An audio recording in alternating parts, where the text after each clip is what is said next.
Kia ora tata, a tihe wa Māori ora. Wa emi te maunga whangaro te awa, māta atua te waka, a taku ingoa ko Bryce Smith. Kia ora everybody this evening. We're here to give a research point of view from the Taumata Kaumātua Ngāpuhi Nui Tonu, research that they did many, many years ago on Whanau and Hapu structure, pre-contact and post-contact. Their reasoning around doing this research was to look at the state of Hapu and Whanau at a particular time in an engagement that was pending within Ngāpuhi and the tribunal process, and that research became very valuable to acquire the āhua and the mindset of how the state of our people at that particular point in time. So in saying that, there are a number of questions that have come forward in regards to that and how Ngāpuhi went through that tribunal process and some of the decisions that they made. For an example, the instigation of the initial hearings regarding He Waka Putanga and Te Tiriti, which became very valuable in its conclusion, concluding with the tribunal advocating that the tupuna of 1840 did not cede their sovereignty as far as Ngāpuhi was concerned. So just going through these questions, the first question I'd like to share some of the taumata research on is, what was the Hapu and Whanau structure as far as pre-contact and post-contact was concerned? So the Hapu structure was a collection of whānau within a tribal area, pending back to a waka territory. And that's important because today we have a iwi authority territory, which is a mindset of colonisation. That same waka territory, very important to consider the reasoning around a waka arriving at a particular territory within Aotearoa and determining the waka territory from the canoes that arrived in different places at different times. And as I said, today we have an iwi authority. So the structuring of the research that was done by the taumata was very appreciated, where different positions within a whānau were held specifically as a parallel to colonisation, or the Western world, if I can say it like that. The structuring of a whānau simply included the following positions: a mother and a father and a son and a daughter. That was a whānau structure. And a hapu structure became a bit more collective in that it had a mother and a father and a sister and a brother, but it also had cousins, aunties, uncles, and grandparents. So that, in a nutshell, it included positions like ahika, ahikaroa, taumata, and those attributes that were there. Some of the political positions within a hapu structure at the time were based around organic law, specifically ngā atua, tangaro, tāwhirimātia, haumia tiki tiki, rongo matane, and so on and so on and so on. Up in the north here in the Ngāpuhi territory, it's been disclosed that as far as those deities were concerned, or those atua were concerned, from within our environment, there were 70 of them, and there were specialists within that hapu, rangatira, rangatira and kaumātua, as far as the northern tribes are concerned, female and male. They're not distinguished by to be a rangatira you have to be a male, or to be a kaumātua you have to be a male. That kaumātua and rangatira status was shared equally between male and female. So these were some of the structure, positions, and attributes and āhua that existed within tribal areas, and they were governed by that organic law of atua, very maintaining standards, maintaining environmental pleasures in both ways towards Papatūānuku, towards Ranginui, and sustaining and maintaining one another's well-being, which was done using the maramataka, or a dissemination tool that enabled us to interpret what the atua were providing for us and how we would read those indicators and those provisions that were given to us wholeheartedly without question. And we returned the favor by endorsing those pleasures that were given to us at those particular points in time, but very, very religiously, I'll say, and strictly understanding the environment and its complexities and our survival and how we could work together within that maramataka space. I'd just like to disclose regarding that maramataka space and suggesting that the Hapu structure and the different atua, Tangaroa had a maramataka, Ranginui had a maramataka, Papatūānuku had a maramataka, Tāwhiri Mātea had a maramataka. I'm mentioning that because today there's a suggestion that the maramataka only exists to gardening and fishing calendars.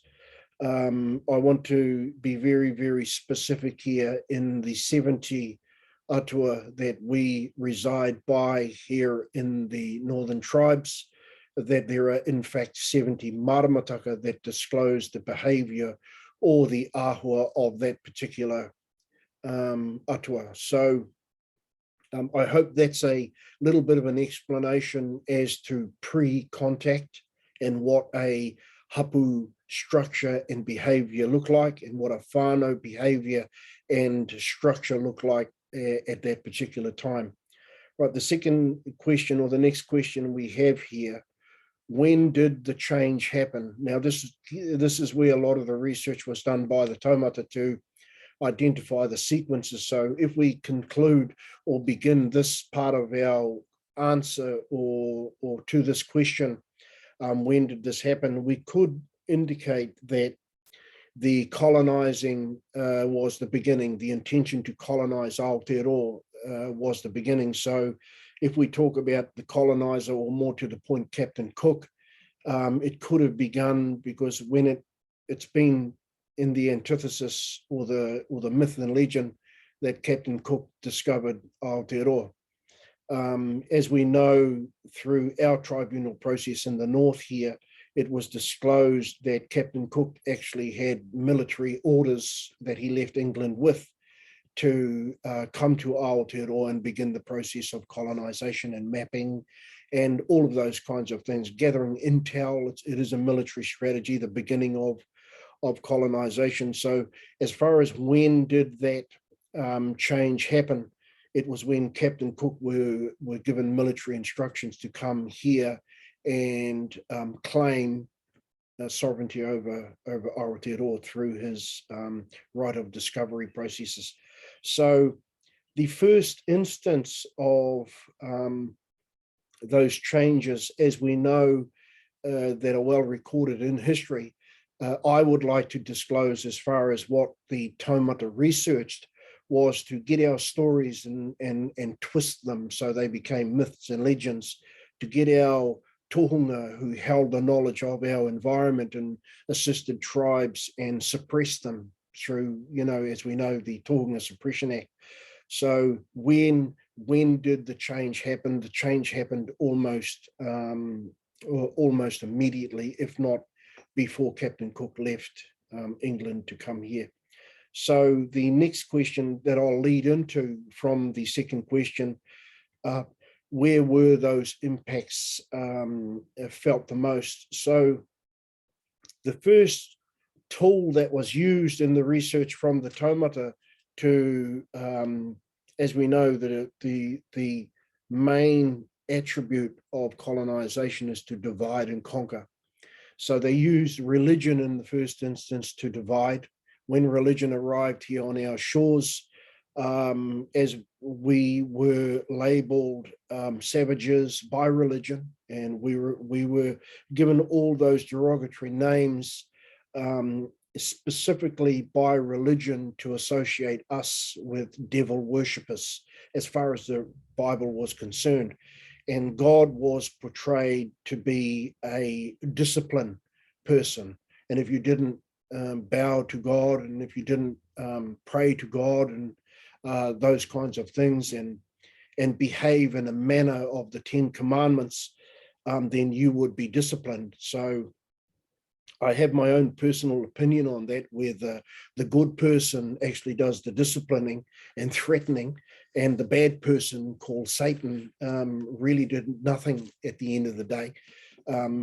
In the research that was done by the elders, there's a lot of people talking about Satan, but Satan actually hasn't had his opportunity or her opportunity to present the case. So religion divided our hapu first because of those thoughts. Some of our tupuna really wanted to see who God was, because we knew who Tawhiri Mātea was, we knew who Tangaro was, we knew who our deities were. We lived with them every day, and we spoke to them every day using our maramataka. But when it came to religion, some of our people went willingly into the churches and took up those positions, from the threats that God would strike you down with lightning. And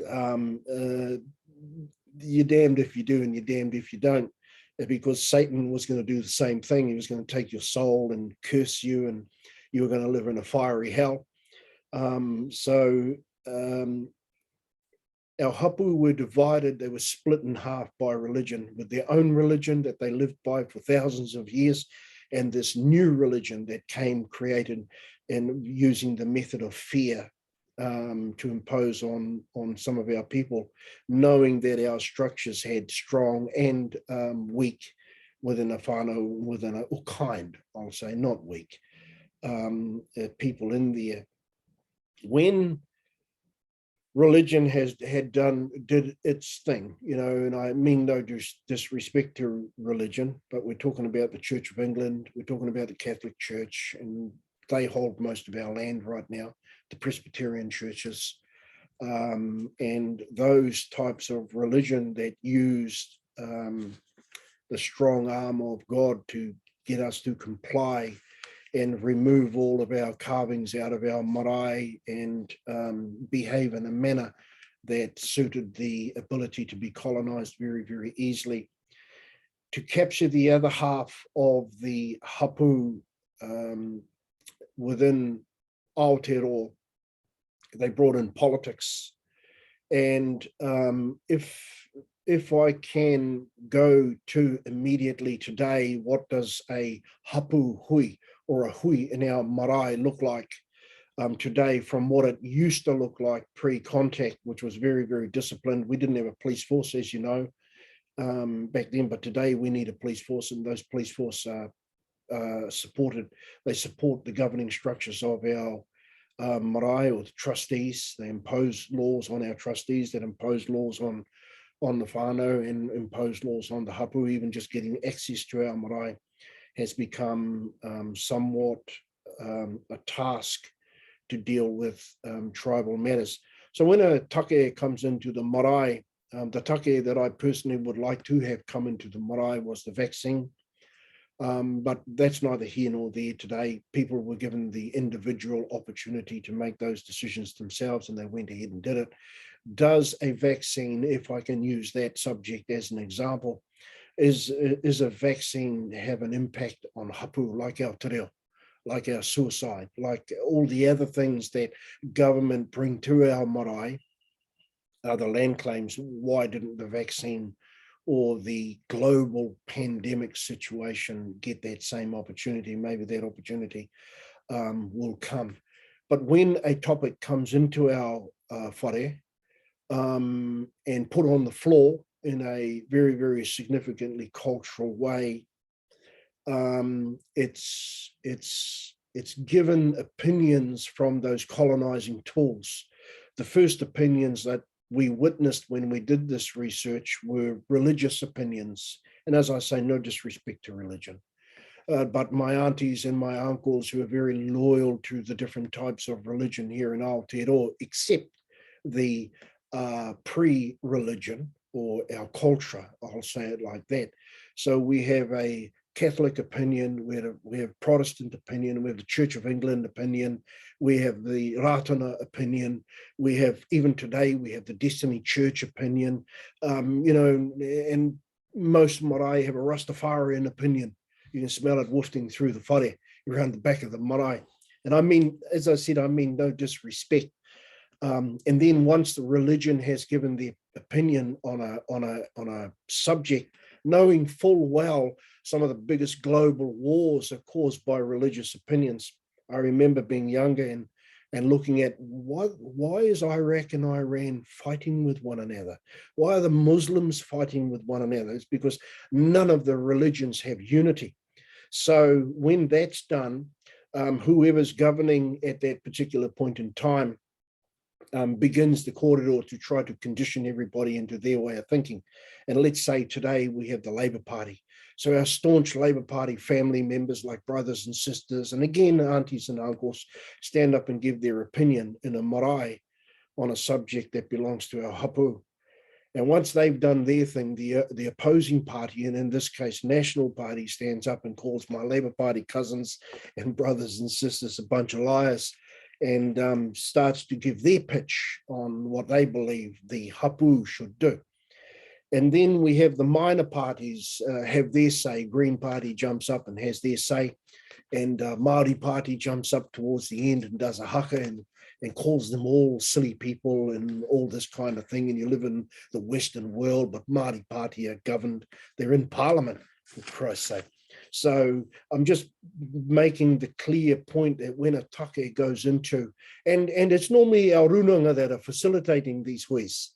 And I feel sympathy for our people who live at home and who live with tikanga, I'll say it like that, who are doing gardens, who are doing cleaning water and trying their best to survive in a cultural way. Because it suits us, but this is what has happened since contact with our whanau and hapu structure. So if we say we belong to a hapu today, I really encourage us to look at the tools that made us a hapu pre-contact and see if those tools are still there today. The tools of how we talk to one another, the tools on how we resolve our issues, the tools on where we seek guidance for resolving our issues today. And again, please, I mean no disrespect to anybody. It seems that to seek guidance is to fill out a funding application and put together a committee to sell us a paradigm that doesn't belong to us whatsoever. And no one actually benefits from it. I mean, so the impacts are very, very, the biggest impacts from the research that I've looked at from the elders was the social and cultural impact. We were deprived of a social structure that we had. We had one of the most brilliant social structures that ever existed, a iwi structure, or conception, and then a hapu structure, and then a whanau structure. As far as Indigenous people were concerned, these structures were admired. They were admired to the point that they were destroyed by the colonizer. And also we had cultural structures which maintained our political behavior towards one another. So just touching on that, the next question that I'll lead into now is, why was control important to the colonizer as far as Aotearoa was concerned? So we can only go through some of the history when contact happened and how many of our tupuna actually left the shores of Aotearoa and went to those different places to gather intel on USA, gather intel on Britain, and look at the global environment and how we could take advantage of it and what benefits we could. There wasn't really a strong resistance from our tupuna because of the lack of fear, if I can say it like that. It was disclosed that when they returned home and had their first meeting in 1808 here in Whanau at Tingaire, some significant leaders from the north to discuss a governing structure for us to meet the needs of the world or the globe, and I just want to put this perspective there, or this little bit of information there, that our tupuna were already familiar with the external or outside of the moana nui a kiwa, and we can go into that discussion at another time. When where did we come from before we came to Aotearoa? Where did we come from before we got to Hawaii? Who was Maui? Who was Maui's mother? Who was Maui's father? Who's Ranginui? Who's Papatuanuku?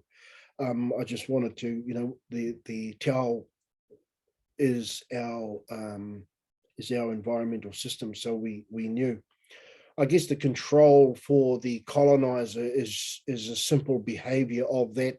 We're one of the last indigenous cultures that they did colonize through the right of discovery. I'm not quite sure why they left us to last, but they'd been to Australia, they'd been to Africa, they'd been to all sorts of different continents. The America through Columbus was an interesting history on that same method of colonization. So the final question I have here how has it affected the hapu and the whanau, and I'm going to assume that question belongs to how has colonizing our culture affected hapu and whanau? Where are we at today? So during the tribunal process, the elders required data on further understanding the intricate imbalances within a whanau structure and within a hapu structure. So what was provided very, very recently were statistics on male suicide, Māori suicide here in Aotearoa. Was a global winner. Suicide altogether here in Aotearoa, because of the statistics of tangata whenua, made the global winner per capita. Suicide has become more relevant in the next piece of data that we're wanting to acquire, but we can't get it because the people that gather that kind of data or statistics don't do it in that way. It's so we're looking at different age groups. Why are young people under the age of 13 and 12 committing suicide? Why are our teenagers committing suicide, from 21 and younger? Why are our young adults, parents, committing suicide? There's another statistics that's come out of parents, which was a little bit dire to hear. The statistics or data on young mothers, single mothers that are committing suicide, especially through the pandemic, has risen quite significantly. Why are our elders committing suicide, and why we as tangata whenua seek those different statistics? So because we believe that the breakdown of a hapu structure, where we were all together on our marae, the grandparents with the mokopuna and the young people and the teenagers, we all mixed together. Our education system, our social system, our cultural system, all meant we sit around the table as a group, a family group. And today it's been spoken that the tribal structure of a hapu, the young babies are sent to a daycare, and then when they begin to talk, they're sent to kohanga reo, and then they're sent to another, different age groups are spread out through the education system, which is total opposite. It's the total antithesis to ours. Some of us out there that are listening remember that we were brought up a lot by our grandparents. There's a reason for that. so that the parents could go out and work and do those kinds of things, because the grandparent had life experience and had abilities of leaving subliminal messages with their mokopuna for tools for when they grew up and became strong and an adult, and they didn't contemplate committing suicide back then because they knew where their tūronga waiwai was.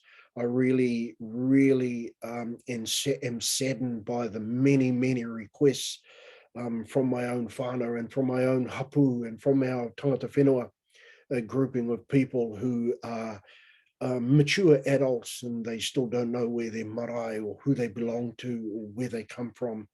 I just ask a very, very kind request from our whānau, make contact, but please don't blame our elders for that. It wasn't their fault. They waited as long as they could to share their knowledge and information with the next generation, and they do have left it behind in many, many different ways to ensure that when you did find your way home, wherever you belong to, that information would be there. But unfortunately, because of the attributes of religion, in my own opinion, and the attributes of the political influence, you've actually got to crack the egg open to get that information out. And I'm sure, given the need to find out who one is, you have the ability and the passion to crack that egg and make sure that it is, because you have a right to that knowledge and that information. So, kia ora everybody. I hope this has been beneficial to everybody. As far as I'll just conclude with one more point. There was another survey done on the psyche of whānau and the psyche of hapu. And this became very, very important, and it wasn't necessarily a shock. But when the psyche of the whānau, and if we're a kind of person that sits in a lot of hui, I'll say it like that, to discuss government issues that hapu and our tribes face, we will have heard these kinds of comments being made, and they might sound derogatory and they might sound unfortunate, but at the end of the day, they are psyche that belong to these colonized structures called whānau and colonized structures called hapu of today. So in a very, very clear message, the whānau psyche of today is based around greed and selfishness. That's the whānau psyche. Unfortunately, everybody, the whānau psyche is, and comments like this are said, it's mine. It's all mine. None of it belongs to you. It's mine. These are the comments that were witnessed in hapu hui, based around the psyche of a whānau. Now, the psyche of today's hapu, unfortunately, again, is based around blame. And these are some of the comments that you hear when you identify a hapu psyche. You did it. I saw you. These are the kinds of, unfortunately, where they are. There is a quiet person that sits in the corner of the marae, normally up by the taumata, and normally by the end through, I guess, anxiety, you'll hear that person speak towards the end of the hui, and they're totally ignored, unfortunately. And they use this particular word that we miss because it's only 2 letters. They say we should, we need, we. That word isn't said until the end of the hui, unfortunately. But in saying that, we have a hapu structure that still exists today that can't be taken. And that is that we allow all different factions of the colonizer to enter into our one roof and live together, meaning you can't get National and Labour sitting under the one roof unless it's in our marae, and you can't get the Catholics and Protestants sitting under the one roof unless it's in our marae. So we still have that as far as a cultural pleasure for us as tangata whenua. So in saying that, thank you for listening, and allowing your time to be shared listening. Nō reira hurino, kia ora tātou.